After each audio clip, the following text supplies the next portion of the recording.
Hola mis queridos hermanos, qué gustazo, qué alegría saludarlos hoy, jueves 21 de noviembre. Estamos en la serie Cartas de Amor 1, este es el día 32 y se titula Tres Testigos. Estamos estudiando la palabra de Dios en la carta de amor del apóstol Juan.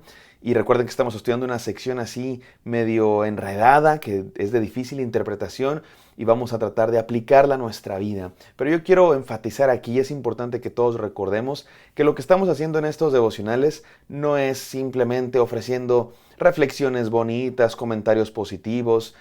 Estos devocionales no son para que ustedes me escuchen a mí decir aquí palabras de ánimo. No, ese no es el punto de estos devocionales. Yo no soy nadie, yo soy un ser humano falible, que me equivoco. ¿Para qué estamos aquí, mis queridos hermanos? Estamos aquí para juntos estudiar la palabra infalible de Dios. Es la palabra de Dios. Yo solo quiero ser un instrumento en las manos de Dios para ir al tesoro de su palabra y extraer perlas de sabiduría. Eso es lo que estamos haciendo aquí. Y es importante que lo valoremos, mis amados hermanos, porque en este mundo hay muchos hombres y mujeres grabando cosas, diciendo cosas, algunos fuera de cualquier asunto de fe, ni religión, ni la Biblia, ni Dios, otros que usan a Dios y la Biblia como excusa para decir lo que quieran. Y hay muchas cosas en el Internet y hay muchas cosas en YouTube. Pero yo espero que lo que estemos haciendo aquí sea extremadamente valioso para nosotros, porque no quiero que esta sea uno más de las muchas cosas bonitas que pueda haber en el Internet, sino un estudio verdadero de la palabra de Dios. Y no estoy diciendo que yo sea el único, por supuesto, hay muchos otros siervos de Dios, pastores, líderes cristianos que estudian la palabra y valoremos eso, mis amados hermanos, valoremos eso. Valoremos estudiar la palabra de Dios, así como lo estamos haciendo aquí, poco a poco, a profundidad, verso a verso, ¿qué nos quiere decir Dios? Vamos a ver lo que Dios nos quiere decir el día de hoy, no sin antes orar. Gracias, Padre Santo, por este devocional. Te pedimos que nos hables, que nos llenes y que apliquemos tu verdad a nuestra vida. En el santo nombre de Cristo Jesús oramos. Amén.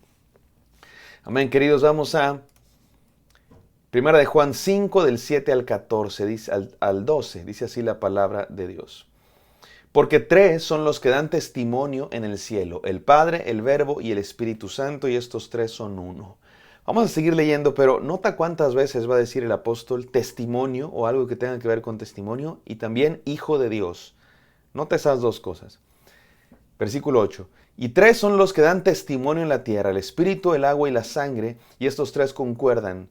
Si recibimos el testimonio de los hombres, mayor es el testimonio de Dios, porque este es el testimonio con que Dios ha testificado acerca de su Hijo. El que cree en el Hijo de Dios tiene el testimonio en sí mismo. El que no cree a Dios le ha hecho mentiroso, porque no ha creído en el testimonio que Dios ha dado acerca de su Hijo. Y este es el testimonio, que Dios nos ha dado vida eterna, y esta vida eterna está en su Hijo. El que tiene el Hijo tiene la vida, el que no tiene el Hijo de Dios no tiene la vida. Amén, gloria a Dios por su palabra. Parece enredado lo que está diciendo aquí el apóstol Juan, pero me parece que es claro. ¿Cuántas veces dice testimonio, hijo de Dios? Me parece que es fácil de entender, sencillo de entender. Y si se trata de esto, lo que nos está diciendo aquí el apóstol Juan es que Dios quiere que creamos en Él y nos ha dado un testimonio para que creamos en Él, que es un testimonio, una verdad, un argumento que nos convence para creer en el Hijo de Dios. Déjame te hago esta pregunta, ¿por qué crees en Dios? Hay gente que se pregunta, ¿por qué debo creer en Dios? ¿Cómo estar seguros que Dios es verdad? ¿Cómo estar seguro que Dios es real, que de verdad me ama, que de verdad existe, que de verdad habla? Y a mí me encanta pensar en esas preguntas, y de hecho hay toda una rama de la teología que se llama apologética. ¿Qué es la apologética? Es la defensa de la fe con argumentos. Algunos la consideran incluso la comprobación de la fe con argumentos inteligentes, racionales, incluso científicos, históricos, filosóficos, de que Dios es real, de que la Biblia es real, de que Cristo es real.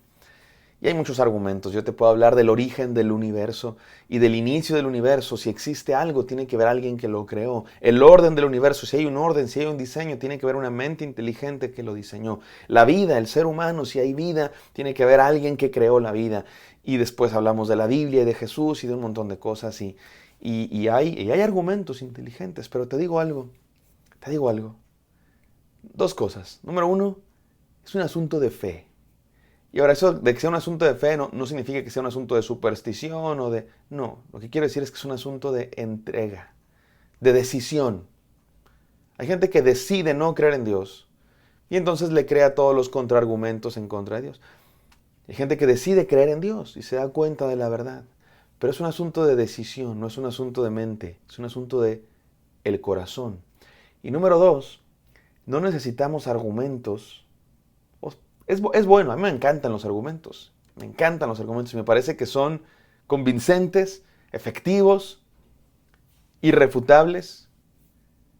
Pero no es eso lo que produce la fe, ni es el mejor argumento de la verdad de Dios. El mejor argumento de la verdad de Dios, Él ya nos lo dio. Y esto es lo que de verdad nos hace creer. Envió a su Hijo, envió a Cristo. En otras palabras, vino Él mismo en persona, se encarnó, se hizo un hombre para morir por nosotros, para mostrarnos que nos ama. Ese es el más grande testimonio de Dios. Eso es lo que está diciendo aquí el apóstol Juan. En aquella época, cuando venía un juicio y había un conflicto y se hacían juicios, se hacían preguntas, venían testigos, se dice que para que fuera creíble el testimonio de una persona tenía que venir acompañado de dos testigos, y si tenía tres ya era bastante creíble.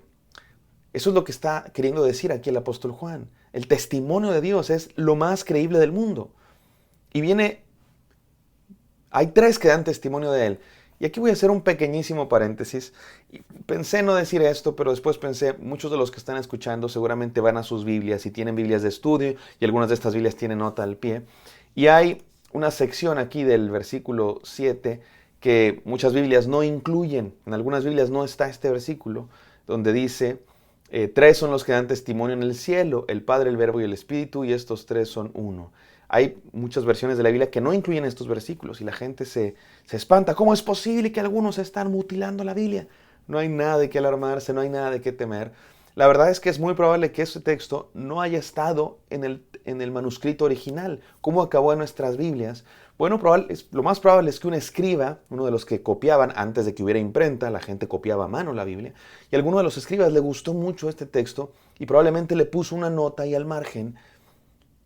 Y los que dan testimonio en el cielo son tres, el Padre, el Hijo y el Espíritu Santo. Le gustó pensar en la Trinidad. Y ya, no es que alguien quiso engañar y quiso añadir la Biblia. Después los copistas que vinieron agarraron ese manuscrito y pensaron que era parte de la Biblia y listo. No hay aquí, no nos creamos teorías conspiratorias. No se trata de un engaño, porque la idea de la Trinidad, Dios Padre, Hijo y Espíritu Santo, está en muchas otras partes de la Biblia. Así es que si no está aquí no pasa nada, está en otras partes.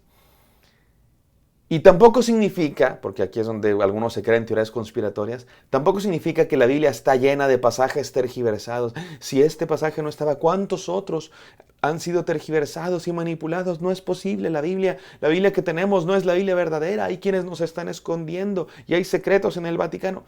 Todo eso son teorías conspiratorias. Hay casos como este, hay unos cuantos más de pasajes que se preguntan si estaban en el original o no, y si tú tienes una Biblia de estudio, ahí está. Todos estos casos están documentados, están estudiados. Hay toda una ciencia que se llama la crítica textual, que se encarga de analizar los manuscritos antiguos, compararlos, cotejarlos y llegar a la conclusión de cuál es la forma más cercana a la original. Y hay algunas discusiones sobre una palabra, una frase aquí, otra frase allá, pero ninguna de esas discusiones cambia lo que creemos. La verdad del Evangelio está en nuestras Biblias y podemos estar completamente seguros de que el mensaje fue transmitido confiablemente. Y si hay discusión en una palabra aquí, en una frase allá, cualquiera de las dos opciones no cambiaría absolutamente nada. Como en este caso, me parece que lo que dice ese texto es totalmente cierto. El Padre, el Hijo y el Espíritu Santo dan testimonio de esta misma verdad.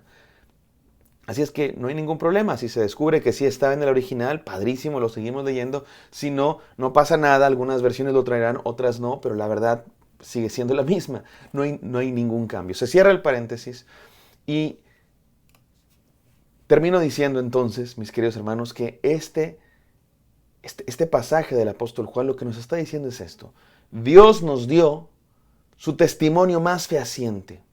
Primero vino en Cristo Jesús, en agua y sangre.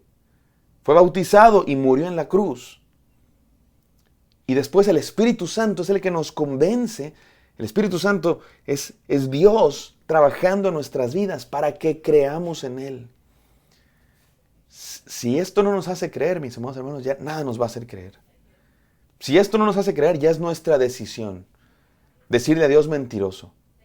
Es tu decisión, amado hermano. ¿Le crees a Dios o no le crees a Dios? Si no le crees a Dios, si no le crees al testimonio de Dios que envió a su Hijo Jesucristo a nacer en un pesebre, a ser bautizado por Juan el Bautista, a morir en la cruz del Calvario, a resucitar con poder. Y si no le crees, si no dejas, porque la Biblia dice, no contriste, no resistan al Espíritu, porque el Espíritu nos está convenciendo para que crezcamos. Ya si tú no quieres, ya es tu problema. Le estás diciendo a Dios mentiroso. Y ya es tu problema, mi querido hermano.